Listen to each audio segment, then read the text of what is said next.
What's going on, YouTube? Metal Complex here, and today I've got another interesting knife overview slash review to do with you guys.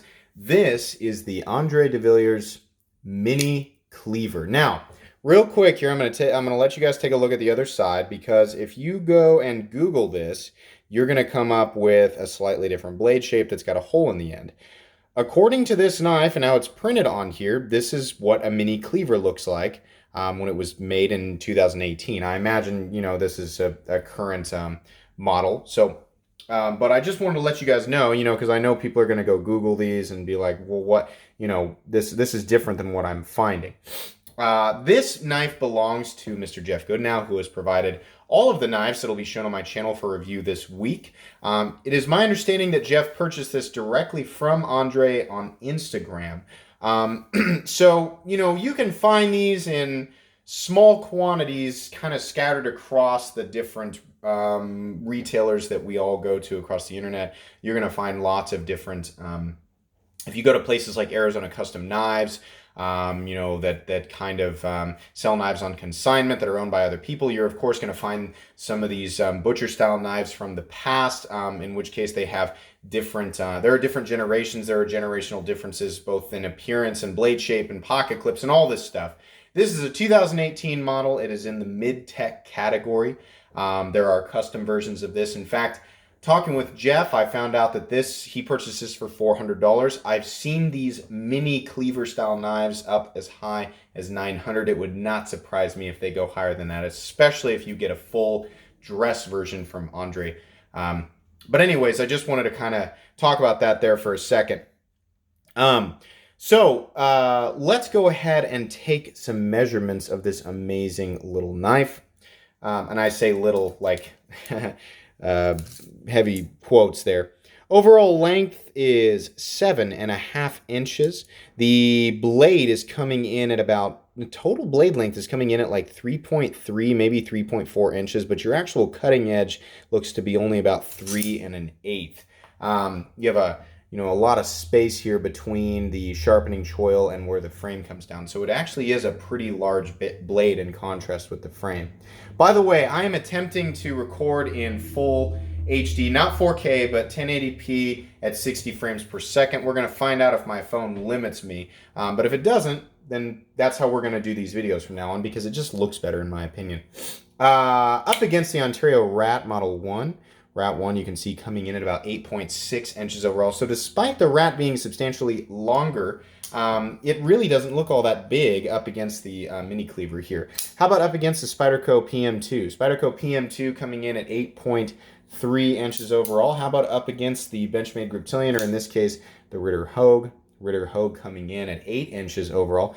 And last but not least, up against the Spyderco Delica. The Spyderco Delica coming in at 7 inches. So in terms of length, it's fairly comparable to the Spyderco Delica, though that incredibly tall and menacing and aggressive looking blade really gives it a different look than your typical small knife. I'll give you guys an example of the action. Now, Jeff sent this to me pretty much right after he bought it. So excuse me, I'll have to, with this recording style, I have to manually focus. But he sent this to me pretty much right after he bought it, which means the knife is definitely still breaking in. So it's very, very smooth. It does run on bearings, but I know for a fact with a knife like this, you kind of just have to play with it and let it break in a little bit. The detent is a nice medium heavy detent. Where this falls, there is a little bit of a double clutch, so you have to move your finger back to get it back to that position where you can let it fall naturally into place there. So go ahead and get that photo. I'm still learning about this phone, guys, so we will get it figured out, I promise. But anyways, really, really nice action there. No issues whatsoever. Let's go ahead and weigh it. Get my trusty scale out here real quick. Overall weight of the mini cleaver coming in at 5.43 ounces. Let's go ahead and go again. 5.47 ounces. So just under 5.5 ounces. Not surprising considering you have a fairly thick blade stock. Probably something around 165 thousandths. You're also going to have pretty thick titanium scales there. Solid all the way through. Not milled on this version. Though keep in mind there are versions of this knife that have at least holes milled into the handle, so that might reduce the weight just a little bit. But as far as, pocket knife goes, this is on the heavier side. I don't have a problem with that, but some people do, so just keep that in mind. Taking a look at the blade here, we have a Cleaver style or Warncliffe style S35VN satin belt finish blade. Really, really nice looking. Some people are going to like these style of blades, some people aren't. I think this is one of the most beautiful blades that I've ever seen. I've always been attracted to these, and I think a lot of people have. That's why his knives are so popular. He does do a mirror finish on the inside of these fullers here. Now, it's not on every single knife. Sometimes you can get stone washed or working finished ones, or you can get black washed ones. There's a million. He's one of those makers that does a lot of different stuff. It's really hard to say exactly what these run and what certain finishes and materials are going to cost you, because it's kind of all over the place. There's also, as far as I can tell, I can't pinpoint a consistency, in any certain place. I can say that Mr. De Villiers is active on Instagram, and he seems to offer up a lot of things for sale on Instagram. So, you can find these at different retailers, and, but it's going to be difficult without putting in a custom order to find exactly what you want. But my guess is that if you follow him on Instagram and you just kind of pay attention to the sites that carry his stuff, you're going to find something you didn't realize you wanted. I mean, his stuff is very striking. It already has a striking look without the crazy colors and the crazy finishes. But then when you add that stuff in there, you might not want what you thought you wanted in the first place. Moving on here, in this case, what we have are red Cerakoted titanium handle scales with a frag finish. Now, there's a bunch of different finishes. There's smooth, there's the holes, there's, some other stuff. But that's what this one's got going on for it. You have a really cool looking Torx pivot, which is nice. It's nice that, there's not proprietary hardware. You can make adjustments if you need to. You've got some Rick Hinderer style or Spyderco style flat screws there for the handle. I love the backspacer. I love gear backspacers. That's nice and it's functional. It's a little bit higher than flush with the scale, so it adds meaningful traction without being too aggressive. Lanyard holes in the right place. Kind of a glass breaker situation. I'm not sure. It looks like it probably would do that. I love the pocket clip on this. That's awesome. It's got that little roller thing that allows it to kind of get over your pants pocket, and I'll do it here, even though you guys can't see. I'll push it in and pull it out of my pocket. The retention makes that clip a little bit hard to push over the seam of your pants, but once it's in there, it rolls nicely. It's not going to come out, that's for sure. The knife is going to carry about here as far as how much is going to stick out. So given the curvature of the blade, as tall as it is, you're really not seeing that. As far as where it's being carried in the pocket, just looking down, and again, I know you guys can't see it, but you really can't see that gigantic blade at all when it's in the pocket. So that's nice. That's something that he probably considered during the construction of this knife. Looking at the other side, you do have much of the same thing as the front, except this is where the frame lock is. You can see there's two screws here that hold in the steel lock bar insert. That insert does double as the over travel stop, which is nice. Something else you might notice here, you can see there's S35VN, is the second screw here on the inside of that pivot. Now, I could be wrong about that. Excuse me, let me focus.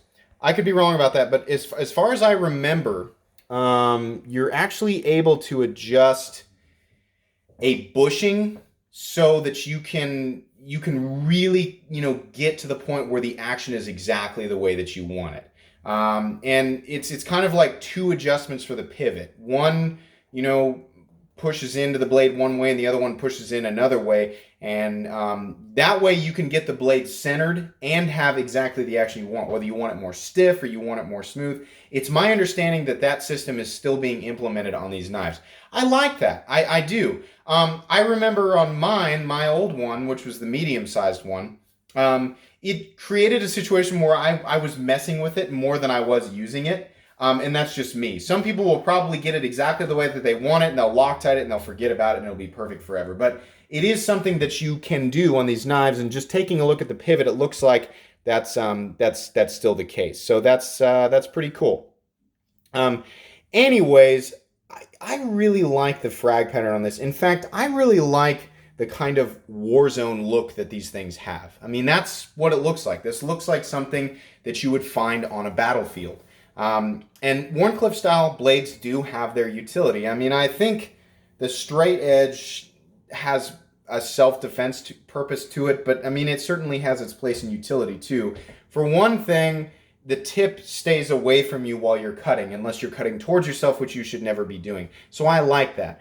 This really is seems more like an aesthetic beast than anything else, and that's kind of, if you're going after something like this, you're probably not 100% expecting to pay for utility. You're probably going after it because you like how it looks. You like his style, That's generally the case with these.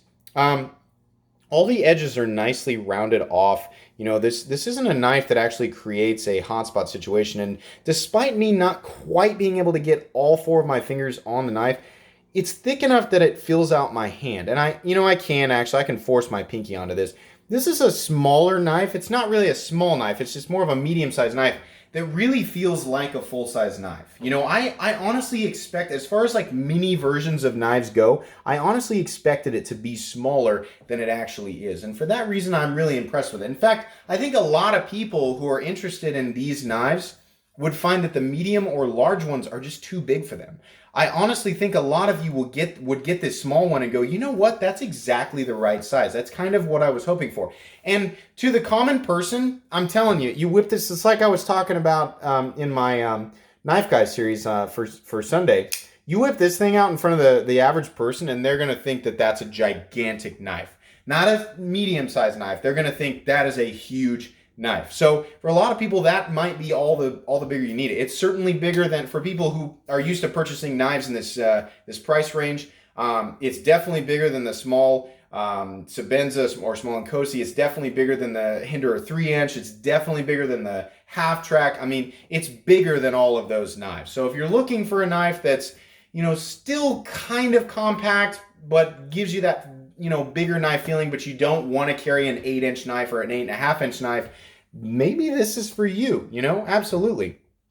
Lockup is absolutely solid all the way around. You do have a stop pin back here, and the blade does have shouldering on it, so that's going to reduce wear in combination with the lock bar insert. You can see here, brand new, it's locking up at about 30%. Absolutely 100% solid all the way around.